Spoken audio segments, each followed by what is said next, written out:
Oke, jadi teman-teman kita akan masuk ke bilik berikutnya. Di sini kita punya lukisan yang sangat menarik. Di sini kita bisa melihat tara Jepang yang akan dipulangkan, dan juga di sini kita memiliki lukisan di mana ada perwira Jepang menyerahkan katananya sebelum kembali ke negeri Sakura.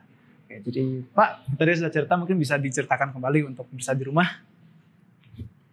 Jadi ketika Jepang menyerah tanpa syarat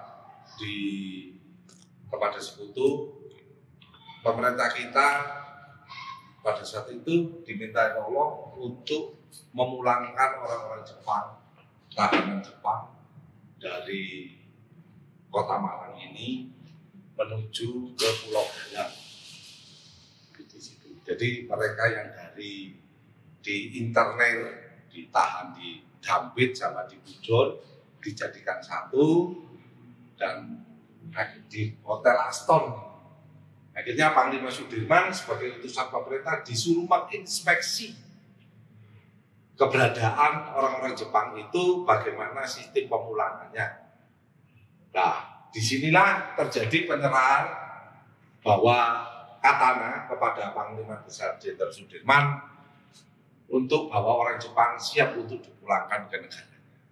Di sini, ini di Hotel Aston, dan orang-orang Jepang siap, walaupun tidak semua Pak, nanti orang Jepang yang pulang, dan ada yang bergabung jadi tentara kita efektif. Nanti Bapak akan kenal sama Rahmat Seguru dan teman-temannya, namanya PGI, namanya Pasukan Gerilya Istimewa, nanti akan ada di situ. Jadi tidak semua orang Jepang pulang, mereka ada yang bergabung menjadi tentara efektif Indonesia. Ini sedikit dari kami Pak tentang gambaran. Pak, mungkin ini sebagai demonstrasi aja, mungkin kan ada simbolis nih kan dari tentara Jepang ini untuk menyerahkan katananya. Pasti karena katana itu adalah sebuah simbol yang mungkin bisa disakralkan oleh Jepang, maka pasti ada tata caranya Pak. Ya, betul. Nah, mari di sini bisa diperagakan, silakan.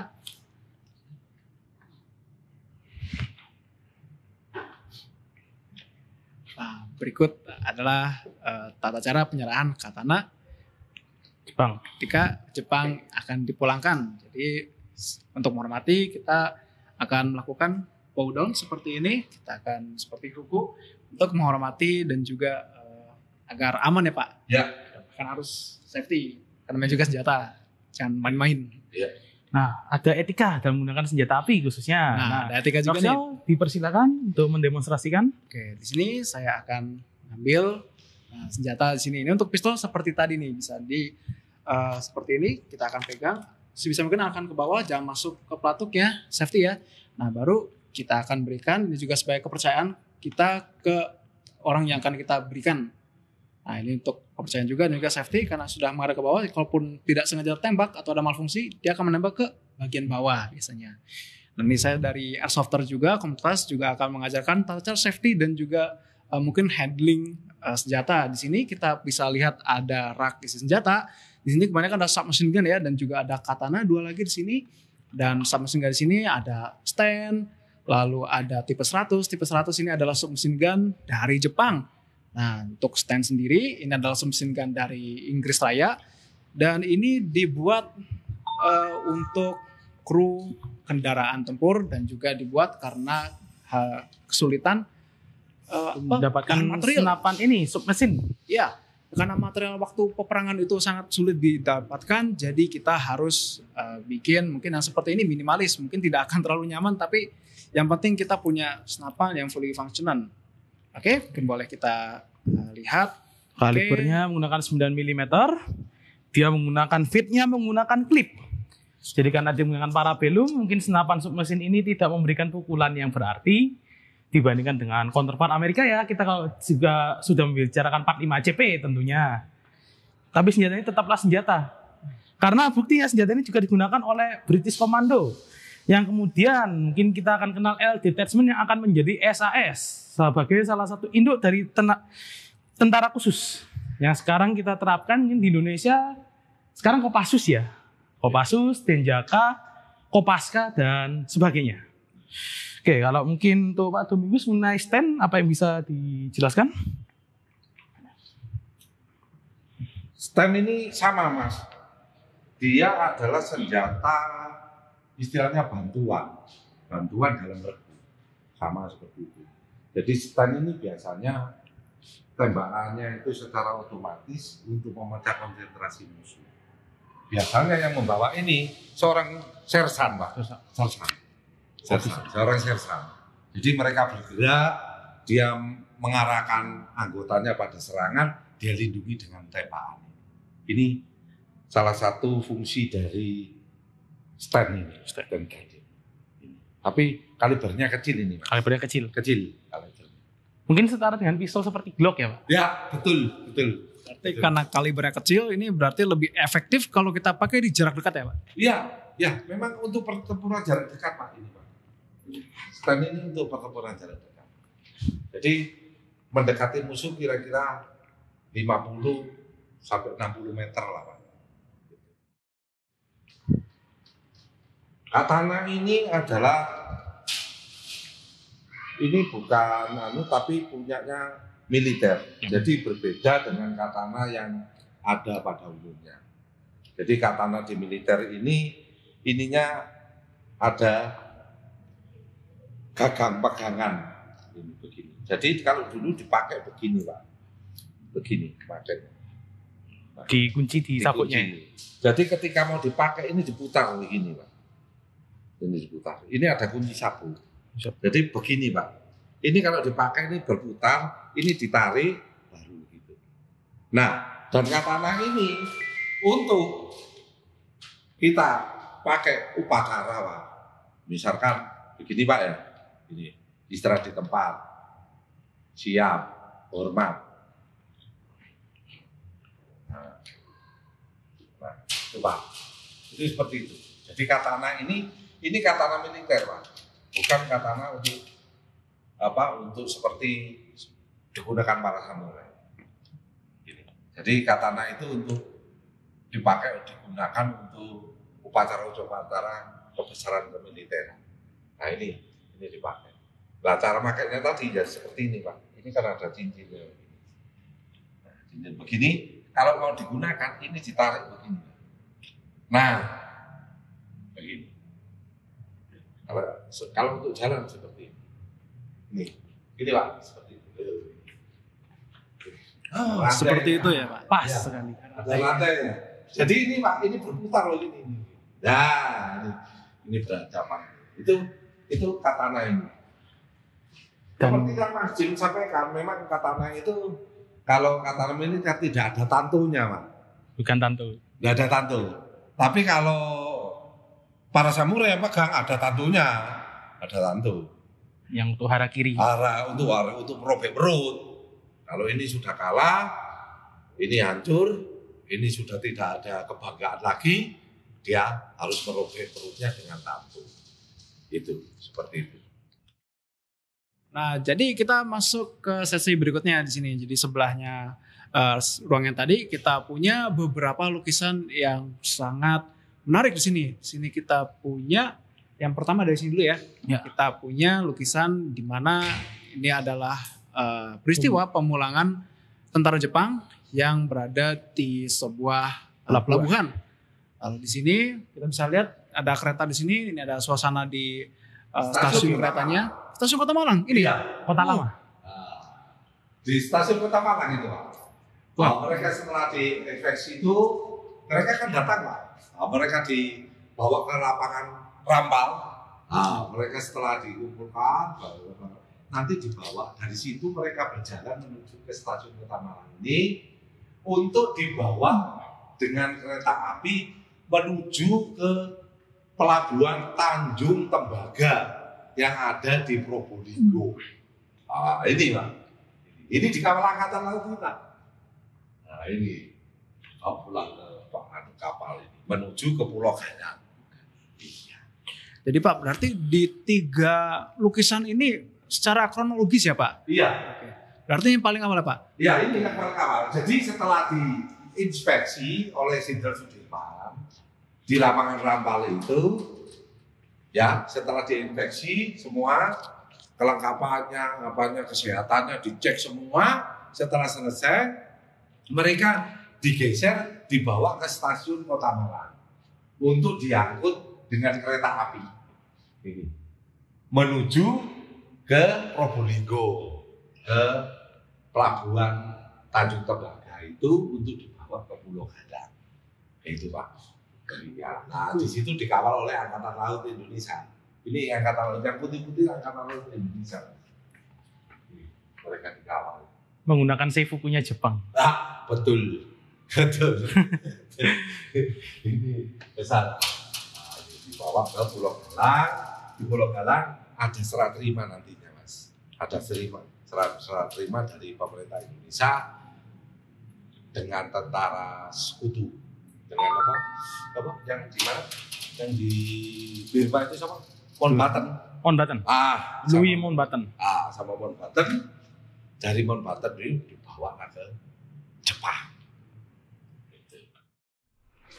Jadi kita sudah tiba di sesi berikutnya. Ini di seksi sini kita memiliki banyak koleksi ya. Di sini ada senjata secondary weapon atau bisa dibilang ada pistol, ada revolver, dan juga ada beberapa utility seperti ada granat. Oh mungkin ranjau ya? Ini terkoir bukan? Itu ada ranjau itu. Ada juga ada ranjau juga di sini. Oke James, kita kasih jalan biar kamera bisa melihat juga. Nah, di sini kita juga punya flare gun di sini. Ini adalah suar yang bisa dipakai untuk meminta atau menggunakan sebuah aba-aba atau mungkin kode. Di sini kita punya beberapa tambahan. Kita ada pistol yang sangat menarik. Contohnya kita punya 1911 adalah pistol kesukaannya James dan juga saya karena ini adalah senjata yang sangat ikonik. Kenapa namanya 1911?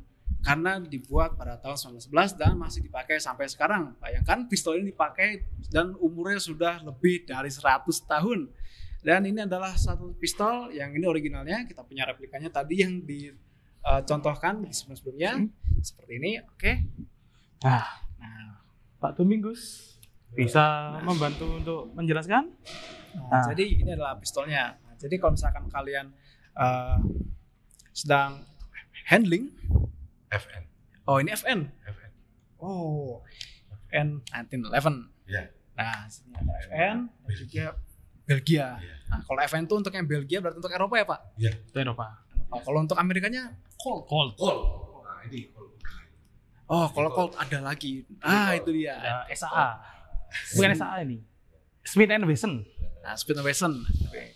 Lalu mari kita akan handling sebuah pistol sini. Jadi caranya kita harus selalu hati-hati. Safety adalah kunci utama dalam handling senjata api. Dan di sini kita punya replika juga, ini adalah airsoft. Ini Black Mamba, mungkin memang kelihatan seperti mainan, memang mainan.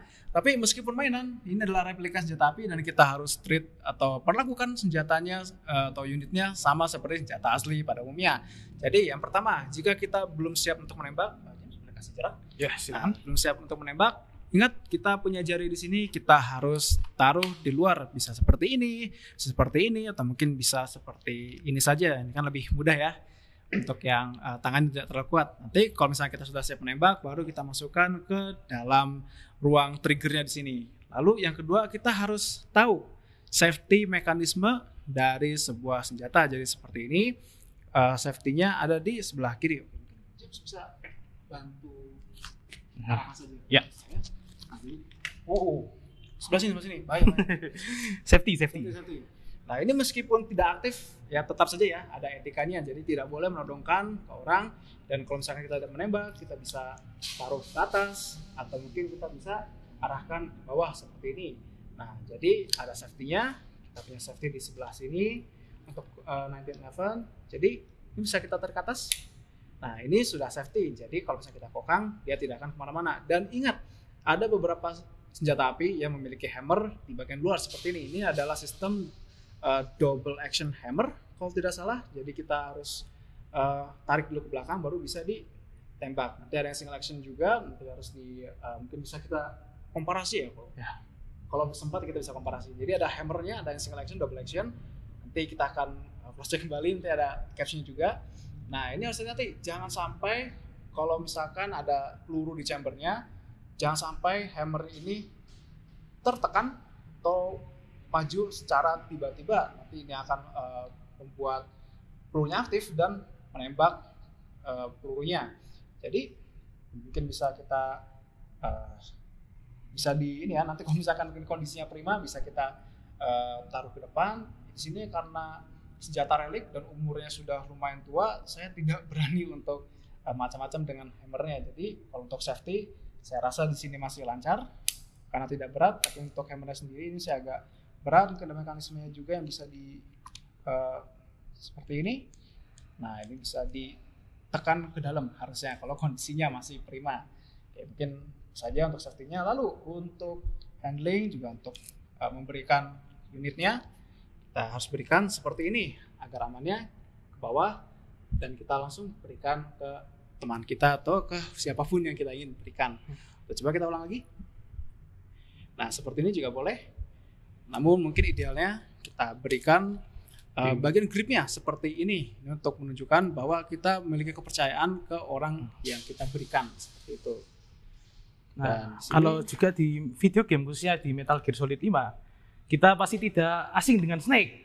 Snake ketika untuk memberikan senjata, khususnya ada di bagian tertentu, dia akan mengosongkan senjatanya. Dia akan melepas magazinnya. Itu benar ya, magazin dia? Ya, magazin. Magazin, lalu dia akan menarik slidernya. Maka pelurunya keijek. Ya. Senjata ini akan kosong. Baru dia akan menyerahkan ke pihak lawan atau teman. Safety first. Safety first. Nah, perbedaan senjata zaman dahulu dan sekarang juga mungkin terletak pada safety-nya juga. Mungkin ada beberapa sudah punya safety lock-nya, ada beberapa mungkin this is my safety. Inside jokes. Black Hawk Down. Black Hawk Down. Black Hawk Down. Oke, mungkin sekian dari section ini. Kita masih ada section beberapa lagi nih, nanti kita akan lanjutkan. Nah, dan kita masuk ke rak berikutnya. Di sini kita punya banyak sekali koleksi persenjataan, mulai dari senapan mesin, kita punya senapan laras panjang, kita punya senapan submesin juga di sini, dan kita punya, mungkin kalau kelihatan dari situ, kita punya AK-47 di paling pojok sana. Nah, di sini kita punya beberapa mesin gun yang kita sudah temui di sebelah sana, yang kita tadi mungkin di seksi pertama ya dari tour digital kita.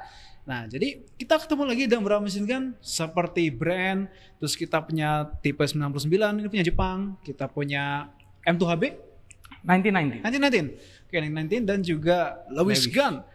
Nah, tadi kan ada beberapa senapan mesin yang memiliki laras yang cukup besar seperti ini. Ini aslinya bukan laras, larasnya masih ada di dalam sini, masih dalam lagi. Jadi ini untuk apa dong? Nah, ini adalah tangki untuk water cooling system. Nah, tadi Pak Domingus mengatakan bahwa kan kalau kita nembak terlalu cepat dan beruntun kan bisa bikin laras panas ya. Kan ada yang bilang bisa digunakan pelepah pisang agar bisa membuat larasnya tidak terlalu panas. Nah, ini adalah pelepah pisang yang terbuat dari logam dan sudah dimanufaktur dengan cermat. Jadi ini kita punya dua contoh senapan mesin. Yang ini adalah tipenya untuk air cooling. Ini sayang sekali barelnya tidak ada di dalam, jadi hanya ada outer barrelnya saja. Dan ini adalah Lewis Gun yang memiliki water cooling. Jadi kita pasti tahu kalau menembak secara beruntun nanti akan panas. Jadi biasanya untuk water cooling system di sini akan ada tangki khusus yang bentuknya seperti tabung. Untuk outer barrelnya nanti kita isi air dan air di sini akan membantu pendinginan pada inner barrelnya. Dan untuk air cooling di sini kita menggunakan sistem udara. Jadi ada lubang ventilasi agar udara bisa membantu pendinginan dari laras. Nah, di sini kenapa kita sering melihat senapan mesin seperti ini di pesawat tempur perang dunia kedua? Karena pesawat tempur kan cepat ya, jadi anginnya kencang, jadi bisa membantu pendinginan dari barel atau laras senapan mesin tersebut. Kalau di belakang juga ada beberapa senapan yang menarik, laras panjang. Ini semuanya mungkin hampir semuanya ya. Sistemnya bolt action, jadi harus dikokang dulu baru bisa ditembak. Contoh yang terkenal ada Lee Enfield, lalu ada Kar. Yang mana yang Kar? Kar itu identik dengan, kalau Kar 98K itu pendek. Oke, mungkin yang ini atau yang itu ya kayaknya. Ya, Tapi yang pasti yang ikonik ini, lihat dari magazin yang agak miring, ini adalah Lee Enfield.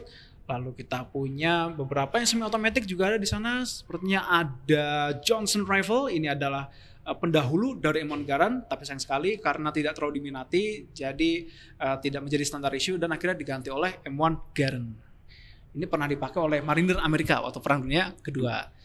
Ya, di sini kita sudah melihat ada banyak senapan yang sangat menarik dan kita punya senapan mesin dan beberapa senapan laras panjang dan juga submesin yang lain. Dan kita akan langsung saja nih, berikutnya kita akan bertemu dengan Trip Jatim. Ya, dan sekarang kita sudah masuk ke Trip Jatim. Jadi ini adalah apa, Jim? Coba silakan. Trip Tentara Republik Indonesia Pelajar dan Jatim untuk Jawa Timur. Nah, ini kebetulan Trip bertempat di Malang dan front pertempuran mereka persis ada di Jalan Ijen. Jadi satu komplek dengan Museum Brawijaya dan juga Jalan Ijen khususnya lebih ke arah utara. Jadi dari utara dari museum ini kita akan menemukan monumen Trip dan juga makam dari para pejuang yang telah gugur. Nah, kita bisa lihat dari lambangnya menggunakan Dewa Ganesha, yang dimana Dewa Ganesha sendiri adalah dewa bagi kepercayaan umat Hindu yang melambangkan ilmu pengetahuan. Lalu pena, kita tahu menulis itu adalah lambang dari ilmu pengetahuan. Dan dengan senjata itu menunjukkan bahwa mereka tentara bersenjata. Nah, mungkin untuk Trip, Pak Domingus berkenan untuk menjelaskan? Ya. Trip ini merupakan eksistensi dari pelajar menjawab bagaimana pelajar mempertahankan kemerdekaan kita. Pada agresi militer pertama Belanda, eksistensinya Trip inilah diperjuangkan.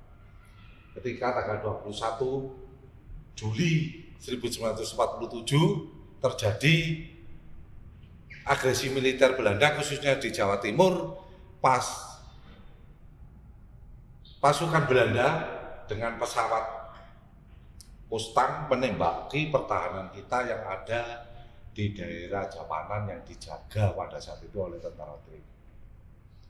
Terus akhirnya Belanda melanjutkan serangan-serangan karena divisi untuk Suropati ini persenjataannya paling lengkap. Akhirnya mereka tertahan masuk ke kota Malang yang merupakan ibu kota perjuangan Jawa Timur. Mereka tertahan sampai 10 hari.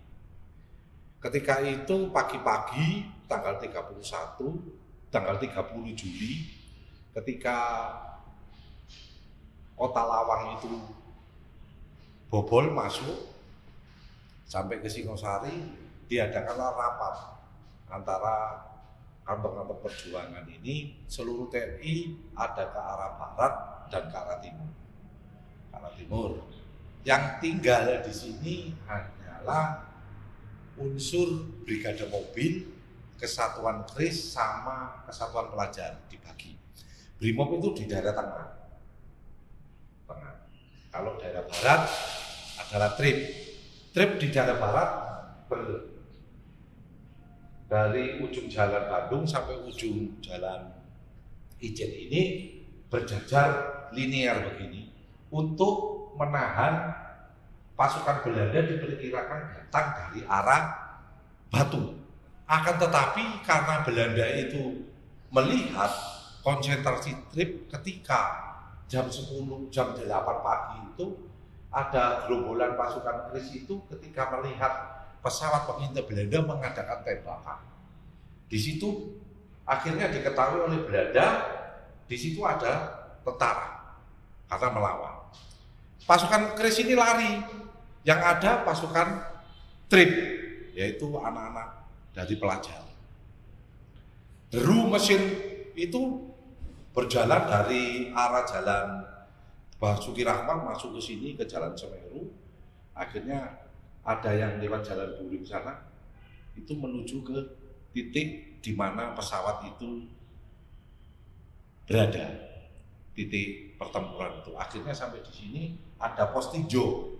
Itu Trip mengetahui ada deru mesin dari Amtrak itu melaporkan, Pak, ada Belanda. Akhirnya di depan museum ini terjadilah pertempuran antara Trip dan pasukan marinir Belanda. Akhirnya karena kalah persenjataan, Trip akhirnya bergeser sampai ke Jalan Salak. ke Jalan Salak. Di Jalan Gunung Salak tersebut mereka masuk ke dalam parit, itu dulu ada paritnya, mereka bertahan di situ dan di sebelahnya.